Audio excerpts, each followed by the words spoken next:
ਅੱਜ ਜਿਹੜੀ ਕਵਿਤਾ ਮੈਂ ਆਪ ਜੀ ਦੇ ਸਾਹਮਣੇ ਪੇਸ਼ ਕਰਨ ਜਾ ਰਿਹਾ ਵਾਂ, ਉਸ ਕਵਿਤਾ ਦਾ ਸਿਰਲੇਖ ਹੈ ਪਹਿਲੀ ਕਵਿਤਾ ਦੀ ਤਲਾਸ਼।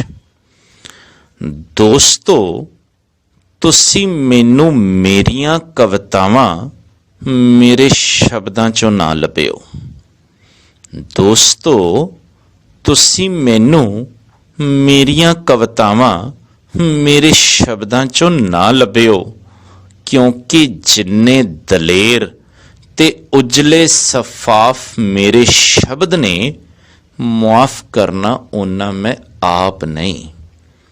ਦੋਸਤੋ, ਤੁਸੀਂ ਮੈਨੂੰ ਮੇਰੀਆਂ ਕਵਿਤਾਵਾਂ ਮੇਰੇ ਸ਼ਬਦਾਂ ਚੋਂ ਨਾ ਲੱਭਿਓ, ਕਿਉਂਕਿ ਜਿੰਨੇ ਦਲੇਰ ਤੇ ਉਜਲੇ ਸਫਾਫ ਮੇਰੇ ਸ਼ਬਦ ਨੇ, ਮੁਆਫ ਕਰਨਾ ਉਹਨਾਂ ਮੈਂ ਆਪ ਨਹੀਂ। ਸਿਰਫ ਕਵਿਤਾ ਲਿਖਣ ਨਾਲ ਹੀ ਕੋਈ ਕਵੀ ਨਹੀਂ ਹੋ ਜਾਂਦਾ। ਸਿਰਫ ਕਵਿਤਾ ਲਿਖਣ ਨਾਲ ਹੀ ਕੋਈ ਕਵੀ ਨਹੀਂ ਹੋ ਜਾਂਦਾ। ਕਵੀ ਨੂੰ ਤਾਂ ਕਵਿਤਾ ਜਿਉਣੀ ਪੈਂਦੀ ਆ। ਕਵੀ ਨੂੰ ਤਾਂ ਕਵਿਤਾ ਜਿਉਣੀ ਪੈਂਦੀ ਹੈ। ਜਿਨ੍ਹਾਂ ਕਦਰਾਂ ਕੀਮਤਾਂ ਦੀ ਗੱਲ ਮੈਂ ਆਪਣੀਆਂ ਕਵਿਤਾਵਾਂ 'ਚ ਕਰਦਾ ਹਾਂ, ਜਿਨ੍ਹਾਂ ਕਦਰਾਂ ਕੀਮਤਾਂ ਦੀ ਗੱਲ ਮੈਂ ਆਪਣੀਆਂ ਕਵਿਤਾਵਾਂ 'ਚ ਕਰਦਾ ਹਾਂ, ਉਹਨਾਂ 'ਤੇ ਕਿੰਨਾ ਕੁ ਖਰਾ ਉਤਰਦਾ ਹਾਂ। ਉਹਨਾਂ 'ਤੇ ਕਿੰਨਾ ਕੁ ਖਰਾ ਉਤਰਦਾ ਹਾਂ। ਥੋੜ੍ਹੀ ਜਿਹੀ ਤਕਲੀਫ ਤੋਂ ਘਾਬਰ ਜਾਂਦਾ ਹਾਂ। ਥੋੜ੍ਹੀ ਜਿਹੀ ਤਕਲੀਫ ਤੋਂ ਘਾਬਰ ਜਾਂਦਾ ਹਾਂ। ਝੱਟ ਅਸੂਲਾਂ ਨੂੰ ਛਿੱਕੇ ਟੰਗ ਸਮਝੌਤੇ ਦੇ ਰਾਹ ਪੈ ਜਾਂਦਾ ਹਾਂ। ਝੱਟ ਅਸੂਲਾਂ ਨੂੰ ਛਿੱਕੇ ਟੰਗ ਸਮਝੌਤੇ ਦੇ ਰਾਹ ਪੈ ਜਾਂਦਾ ਹਾਂ।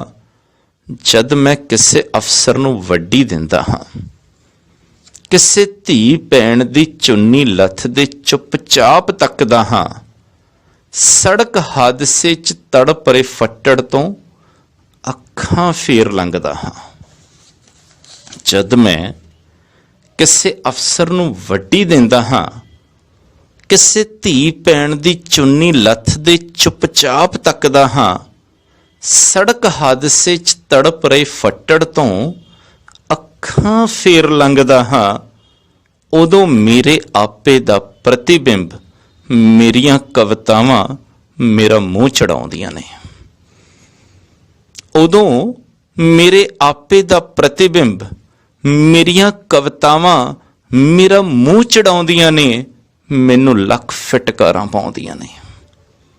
ਮੇਰੇ 'ਚ ਇੰਨਾ ਜੇਰਾ ਨਹੀਂ ਕਿ ਮੈਂ ਹੱਕ ਸੱਚ ਲਈ ਦੇਰ ਤੱਕ ਲੜ ਸਕਾਂ।